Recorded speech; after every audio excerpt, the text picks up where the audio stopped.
Iya, biasanya kan kenapa kok Mbak kembali lagi beli di tempat situ? Itu kan ada rasa percaya juga kan sama mereka bahwa mereka akan memberikan yang terbaik buat kita. Mm-mm. Oke, terus di sini ada policy yang transparan dengan men-sharing teknologi, strategi, dan data. Jadi semakin kita transparan dengan konsumen, biasanya konsumen semakin percaya sama kita. Terus habis itu kerjasama yang mutu antara perusahaan, supplier, dan konsumen dalam menghasilkan kualitas diharapkan, sama tanggap terhadap antusiasme konsumen tentang apa yang dianggap penting. Jadi sekarang itu ada konsep baru di pemasaran itu, bahwa sesuatu yang dihasilkan itu harus dibuat bersama antara produsen sama konsumen. Jadi kita harus mampu mendengarkan apa yang mereka mereka butuhkan. Maksudnya kita itu cuma memfasilitasi mereka gitu. Jadi nilai itu bisa diciptakan dengan kita bekerja sama antara si pemberi pelayanan sama si yang diberi layanan. Nah, ini memfokuskan diri terhadap hal-hal kecil yang memberi kepuasan konsumen. Terus kedekatan perusahaan dengan konsumen, memberikan perhatian yang sungguh-sungguh kepada konsumen setelah penjualan, sama mengantisipasi kebutuhan dan harapan konsumen di masa mendatang. Biasanya kan kalau kita punya pelanggan yang loyal kan kita semakin tahu tentang mereka kan. Makin tahu berarti kan kita paling nggak tahu pola perilakunya mereka seperti apa. Itu bisa bisa diprediksi ke depannya tuh kira-kira kurang lebih seperti apa sih pelanggan-pelanggan kita ini. Itu bisa. Nah, terus ini 5 dimensi perilaku konsumen. Kesetiaan kepada perusahaan itu loyalty. Terus keinginan untuk mengganti atau beralih produk ini switching cost, tadi ada di soal. Yang benar nggak jawabannya switching cost? Saya lupa tapi nomor berapa itu tadi. Terus kemauan untuk membayar lebih harga produk atau pay more itu price premium, masih ingat. Jadi kita kalau kita punya pelanggan setia, kita bisa mencharge harga lebih tinggi daripada pesaing itu, karena kualitas layanan yang kita berikan itu bisa terjamin oke. Dan pelanggan biasanya mau membayar lebih untuk mendapatkan pelayanan dari kita, itu bisa. Terus respon lingkungan eksternal kepada penyelesaian masalah itu external respon, atau respon lingkungan internal kepada penyelesaian masalah itu internal respon. Jadi ini 5 dimensi perilaku konsumen ya. Ada kesetiaan, switching switching itu maksudnya berpindah ke produk lain. Jadi switching cost itu biaya yang akan dikeluarkan ketika konsumen itu memilih untuk berpindah ke produk lain. Paymore itu lebih, membayar lebih, atau price premium itu kemampuan untuk membayar lebih harga produk. Nah, ini sekarang 3 tindakan untuk meningkatkan kesetiaan pelanggan. Itu bisa frequent buyer program, pembentukan customer club, sama database marketing. Ada yang jadi membershipnya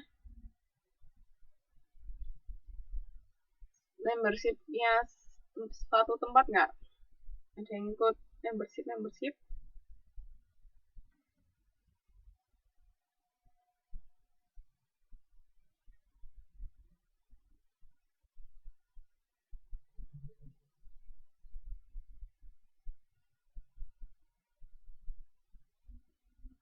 Nah, itu itu salah satu cara untuk meningkatkan kesetiaan pelanggan. Kan biasanya kalau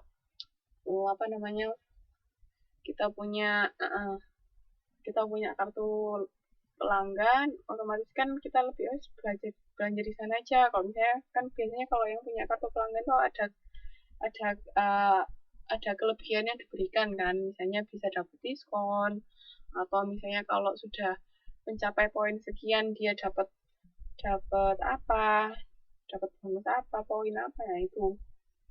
Mm-mm. Biasanya keuntungan ketika kita menjadi member di suatu tempat. Nah, ini faktor hambatan pindah itu switching cost tadi, itu biaya yang dikeluarkan ketika kita mau berpindah. Terus attractiveness alternatif itu ada alternatif lain.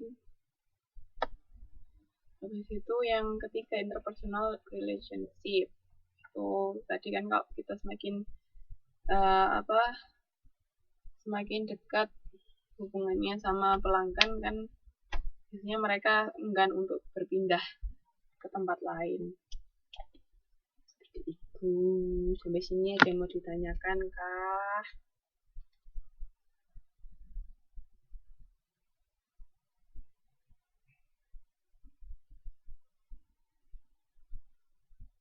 Sampai sini cuma mau ditanyakan, Mbak, Mas.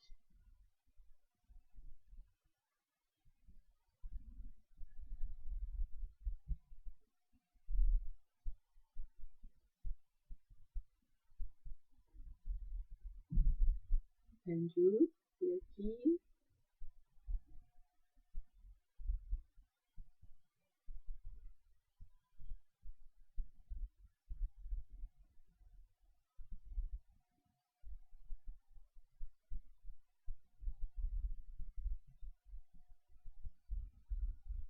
Oke, saya lanjutkan ya. Ini kegiatan ketiga tentang bagaimana kita bisa mempertahankan konsumen. Nah, ini manfaat strategi pemasaran relasional itu perusahaan terciptanya kelompok konsumen yang bersedia menjadi target uji produk baru itu tadi kan. Keuntungan ketika kita memiliki pelanggan yang setia adalah ketika kita mau menghasilkan produk baru, itu mereka bisa membantu kita sebagai istilahnya testernya lah. Jadi mereka membantu memberi masukan apakah produk kita ini oke apa enggak, apa yang kurang begitu. Terus bagi konsumen keuntungannya apa? Dia menerima keuntungan psikologis, memperoleh diskon, memperoleh pelayanan sesuai dengan yang mereka harapkan. Jadi dengan adanya ini kedua belah pihak itu sama-sama mendapat keuntungan ya. Terus habis itu faktor untuk mengimplementasikan pemasaran relasional, di sini kemampuan karyawan, tingkat keuntungan yang diharapkan, tingkat keterlibatan yang diharapkan, pengalaman perusahaan, sama kemampuan untuk mengukur kerja relasional. Jadi kan karyawan itu berkali-kali saya bilang bahwa karyawan itu sangat penting karena dia yang berhadapan langsung dengan konsumen. Jadi semakin oke pelayanan yang diberikan oleh karyawan kita ke konsumen, itu kan bisa meningkatkan kesetiaan kepuasan pelanggan kan. Terus biasanya juga kalau konsumen dilibatkan kan kadang senang, saya ditanyai pendapatnya kayak tadi dilibatkan dalam proses pembuatan produk baru misalnya gitu.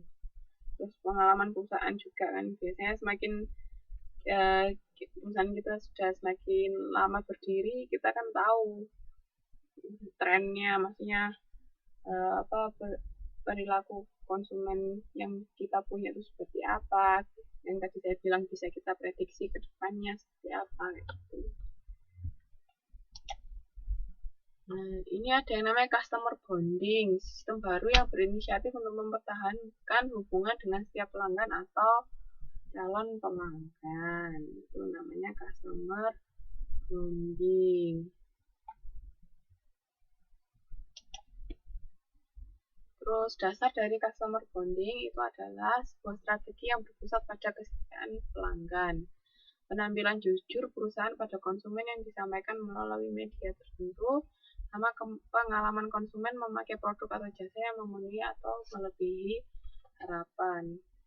Kan itu sudah pasti kan ketika kita mau datang ke suatu tempat kan kita pasti pengen dilayani, diberi yang lebih.